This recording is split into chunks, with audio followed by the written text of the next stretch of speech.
Welcome to NC Tweener Talks, powered by NC Idea, a weekly podcast by builders for builders, where we explore the startup journey from the idea to the exit and all the lessons in between, with an exclusive focus on founders from North Carolina. Now, here's your host, serial founder and general partner of the NC Tweener Fund, Scot Wingo. First, a huge thank you to our gold sponsors. Today, we are featuring Robinson Bradshaw. With national reach and deep triangle ties, Robinson Bradshaw delivers high-touch, sophisticated legal counsel to emerging growth companies and venture investors. We'd also like to recognize our silver sponsors. Today, we are featuring Automated Consulting Group. Ready to transform your business with AI? Automated Consulting Group delivers executive workshops, fractional CAIO guidance, and custom AI solutions built for your business. Thank you again to all of our sponsors for supporting Triangle Tweener Talks and the entire Triangle startup community. It takes an ecosystem to build a thriving community, and sponsors like these are very valuable, and they contribute their time and also help sponsor things like Triangle Tweener Talks and Triangle Tweener Times. Thank you. Welcome to this episode of North Carolina Tweener Talks. Today we have a live recording of a talk I gave at our June 10th NC Tweener Fund NemoClaw Meetup, which was held in Research Triangle Park, called the OpenClaw Wave. In this talk, I provide not only a high-level overview of what has been going on in the broader OpenClaw community since our April meeting, but also what's new. There's been several companies that have basically created clones of OpenClaw. This is called forks in the open source community. They've forked OpenClaw. The popular ones there are NVIDIA's NemoClaw. Kimi, the two Chinese companies, Kimi and Alibaba, through their Quinn, have flavors as well. It's called KimiClaw and Quinn's. Quinn's comes with hosting, and it's called Quinn 2.6. And then the most interesting one to me is Microsoft's, which is called Scot. So they basically have forked OpenClaw and productized it and dropped it into the Office 365 world.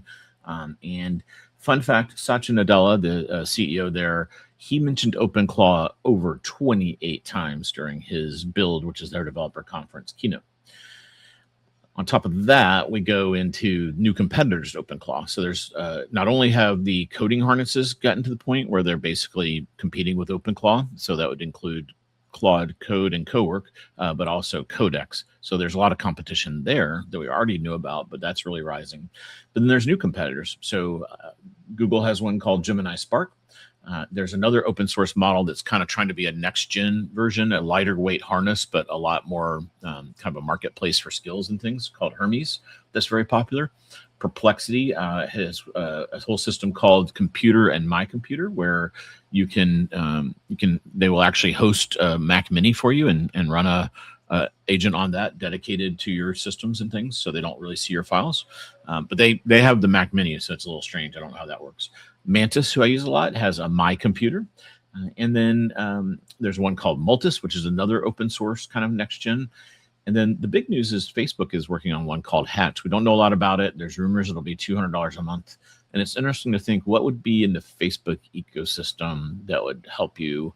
So is this going to be for like Instagram advertisers or for running your social media or something as a company? So there's a lot of innovation going on, not only in the OpenClaw world, but in the forks of the open source, and then new competitors in this kind of broader topic of AI agents. Part of what I wanted to do is I've kind of paused things because there's so much going on. I can't stay on the train. And it was fun to hear what some of the leading minds in the Triangle are doing and have tried. There's a lot of energy around Hermes. And then a lot of people did say they just don't use OpenClaw that much because they have found that either Codex or Claude Code / Claude Cowork are meeting their needs. So I hope I learned a lot from putting this talk together, but then also hearing what's going on the ground with people that are local. So that was fun. And I hope you enjoy this conversation.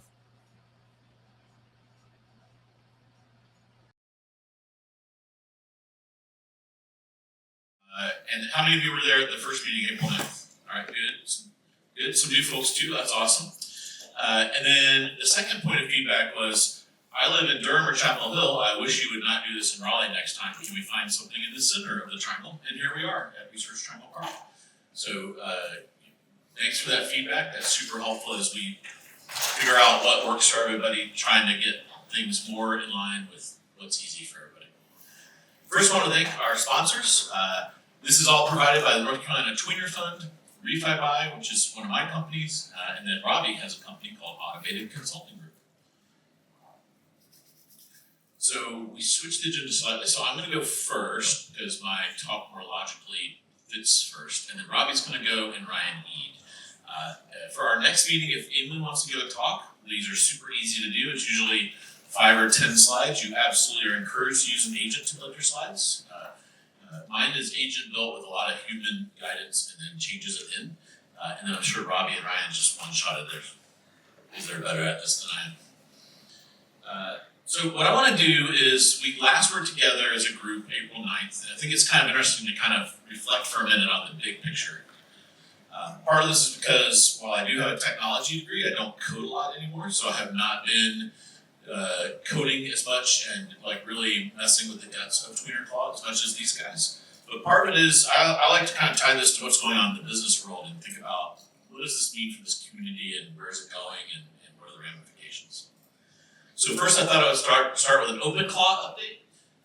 So everyone knows that OpenClaw was basically acquired by OpenAI, and they've kind of open sourced it and put it into the common, whatever that license is, that they call that open source license. It's not the MIT one, it's the other one. So ever since our last meeting, it crossed 300,000 stars on GitHub. It was already like the fastest growing project, and now the chart just like exponentially keeps going. Over 3.2 million active users. I think that's Peter's number. I don't know exactly how he measures that. It's obviously more downloads than that. And by far the fastest growing ever GitHub project.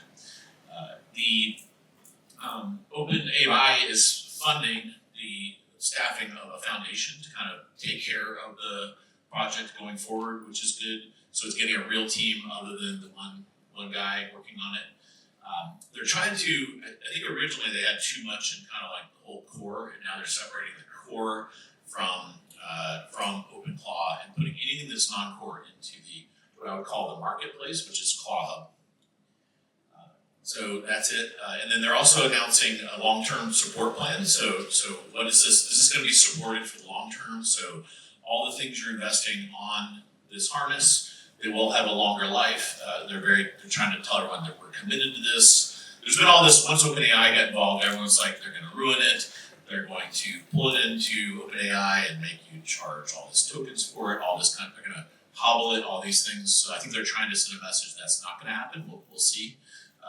Jason Calacanis, who's in the All In podcast, he's kind of like, he always throws a stone at this. It's like, they're going to ruin everything. He doesn't trust Sam Altman. So, also he's an Elon friend / fan, so there's a lot of animosity in there. But that is, there is cause to be concerned there. He's not an individual out there on his own.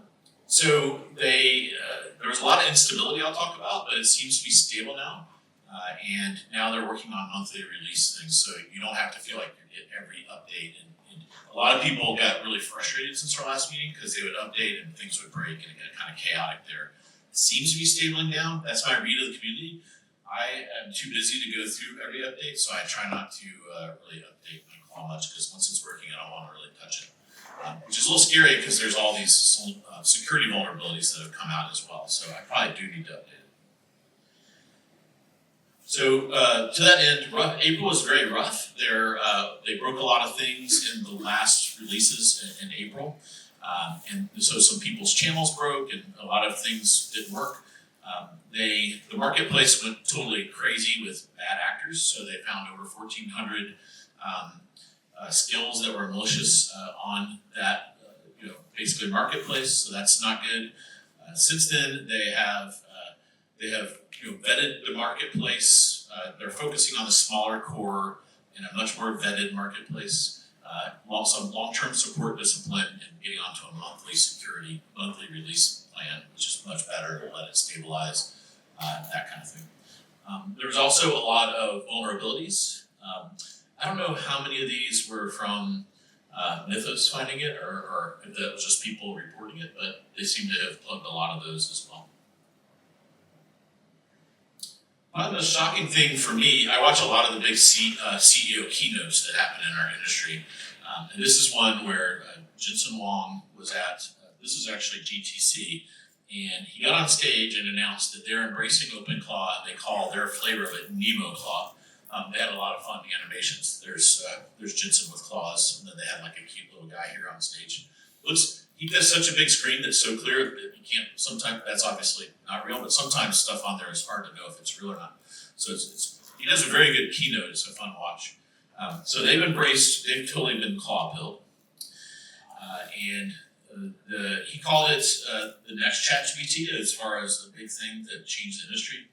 This is interesting framing. He kind of introduced this concept of it's your kind of own personal operating system for AI. And that was the first time I'd seen that framing. And since then I've heard, and I don't know if this is in flight or not, but since this, which was actually around March before we had our meeting, since then this is daisy chained. Almost every CEO now has to have an OpenClaw strategy, which is pretty wild when you think about it. And this is the one that really kind of blew my mind. So then Satya and Nadella gets on stage at Microsoft Build, was this last week? It's hard to keep the timeline straight in AI. Well, it was 2 weeks ago, last week, right? And he basically said, and we're also very excited to bring OpenClaw to Windows. And I'm like, what is going on right now? Because, Microsoft is known, their AI prowess is known for Copilot, which we all know is like, at work a lot of you probably have to use Copilot, so sorry, but it's like the crappiest AI on the planet. It's like embarrassingly bad. I talk to all my friends that work in banks, and like, we don't understand what the big deal is. I use Copilot all the time, and it's kind of useless. And I'm like, I feel sorry for everybody. It's like we live in two worlds, right? They're out in Copilot world where they can barely like figure out what's going on, and then a lot of us are in this other world where we're like, oh my God, Fable just changed I can't even keep up with it. It's pulling me forward. So it's very interesting from a societal perspective to kind of like watch what's happening on that level. So what they announced was they basically announced something called Scot, which is there, and it's not clear. I've not had a chance to play with this, and I haven't talked to you. Has anyone played with this yet? Okay, no one's played with it. So it's called Scot, and I don't know if it's a fork or they're actually just kind of going to host OpenClaw in a safer environment. So that's one question. The fact that it has a different name to me indicates there's probably a fork going on in there, but who knows? But it's actually tethered onto Copilot, which is a little scary. Now they're supposedly at Build, they announced they're upgrading Copilot, and they're kind of like, they didn't say this, but the message I took away is, we're sorry it sucked for so long, we're going to fix that. And then they're also using the build on OpenClaw. Again, not clear if it's a fork or not. So the use cases they did was it'll work on your calendar, some of your tasks, your expenses, and your Chipotle. So I guess at Microsoft they're big Chipotle lovers because it will order your Chipotle. I do a lot of e-commerce, and I'm always dialed in on what's the e-commerce use case they give here. For this one, it was ordering Chipotle. Then for the corporate folks, it has all the things you would want. So they really focused on, this is super safe, everything's going to be fine, don't worry about it. And it sits on top of your Microsoft 365 economics. So, it probably is eating up a seat inside of there and some usage tokens and all kinds of stuff. So that's where they're going to monetize it. He wins the number of OpenClaw mentions in your keynote as a CEO at 28. Tim Cook got 0. So they did a keynote recently. They're at WWDC this week, and 0 OpenClaw. So that's like the only one that didn't mention it. Since our last meeting, we've seen a ton of forks and then also new hosting options. Some of these, again, it's not clear which ones are actual forks or they just hosted raw, if you will. So Kimi, and what the Chinese models are all doing is they're basically trying to pick up people that there's this life cycle where you start using OpenClaw and you use an API key from one of the big labs, then you burn through all your tokens and you spend $2,000, and then you realize, okay, I've got a problem, I need to find a cheaper model, and then you realize you can get one of the Chinese open weight models and reduce your token cost by typically 1/100th or more. So they have opened up the doors and basically said, hey, we're going to enable this. So we're going to have a hosted version of Claw that it's already pre-built on our model for your ease. So Kimi, and Quinn. Quinn is the Alibaba model, have all done this. I thought this was fun, kind of a robotic kung fu panda with a claw. It's good. Then we have the clones. As a Star Wars fan, I'm all about clones. So we have Sundar. I was actually at Google I/O, and he got up there and said, we have a new agent called Gemini Spark. Now, he didn't really tie it to OpenClaw, but basically it's their OpenClaw. And it was funny, I went around and asked a bunch of, they also have a harness for developing, which looks like the Star Trek logo. They don't like it when you say that. And it's called anti-gravity. I can't remember the name of it. They also don't know why it's called anti-gravity or where the logo comes from. One guy said it was a mustache, and I was like, it's a weird mustache. And they can't describe the difference between that and Spark, which is kind of funny because one of them is a dev harness and another is an agent harness. But most of the people I talked to at Google didn't understand that, which I thought was interesting. So they're very big on this. It's going to be in a virtual machine, and of course it lives in the Google ecosystem. So if you're using Google Calendar, Gmail, all that stuff, Google Maps, it will talk to that. And then this one is called, I don't know exactly how this is, I just call it Hermes. I don't know if it's got the fancy Hermes or however they say that fancy brand, so just Hermes. This one was confusing to me because I kept seeing this icon start popping up. I'm like, what is up with this kind of 50s style girl and why is she an agent? And I kind of backed into what's going on there. I use Manus a lot, and they now have something called My Computer, which is basically an agent. I use Perplexity a lot, and they have Perplexity Computer. This is one called Multus, which is, its big thing is it's built on Rust, which is a programming language. And then the Facebook is rumored to be working on one called Hatch that will live inside the Facebook ecosystem that your average normie would pay $200 a month for. Taking a picture of your kids and posting it to Instagram for you and Facebook at the same time. I don't know what that's going to be, so it's going to be interesting to watch what they build there. Perplexity is particularly interesting because it comes, it starts off and it's basically Perplexity that runs longer, kind of almost like it has a better harness.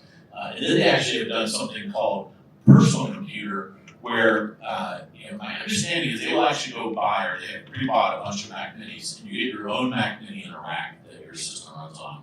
Then you can set up that Mac. You don't physically get it, you have to remote into it, set it up with all your stuff. That makes me super nervous, right? So having your own Mac Mini is nice because it's just like right there. You can put a monitor on it. You like see what's going on. You can unplug it if it's doing something you don't like. But having someone else host it for me, where I'm logging in on stuff, that one, I don't think there'd be a lot of uptake on that. Has anyone done the Hermes? Okay. We'll have a question on that. I have not had a chance to play with this one. Here's some of the things. It's out of this research lab. They're using the MIT license, which means go crazy with it. You can build commercial stuff on it and go ham. It has come out and they've tried to kind of like next rev this whole idea of what OpenClaw is so well. So it's got more reusable skills that are evolving. It's kind of like, it's got a compounding kind of element to everything that it's doing. And many more chat platforms and just kind of taking things, everything, you did a chart of everything OpenClaw did and try to like double or 4x it. That's kind of what they've done there. Outside of this rumor. I don't want to go through all these, but so we've had, I mentioned Scout, Spark, Hatch, QuinnPaw is another one, Multus, NemoClaw. So we've had quite a bit of activity here. Here's a quick little chart for you. We always put, so over on Tweener Times, you saw we published the last meeting's content and videos for folks that want to access all that. So we will be publishing this, and this is a nice little chart to kind of help you think about where do all these things, it's separated into the, open source, you host it and you can fiddle, and then there's like the more commercial ones that are available in the different models that are out there. So handy comparison chart. All right, I'm going to hand it over to Robbie. Let's give the floor to TweenerClaw.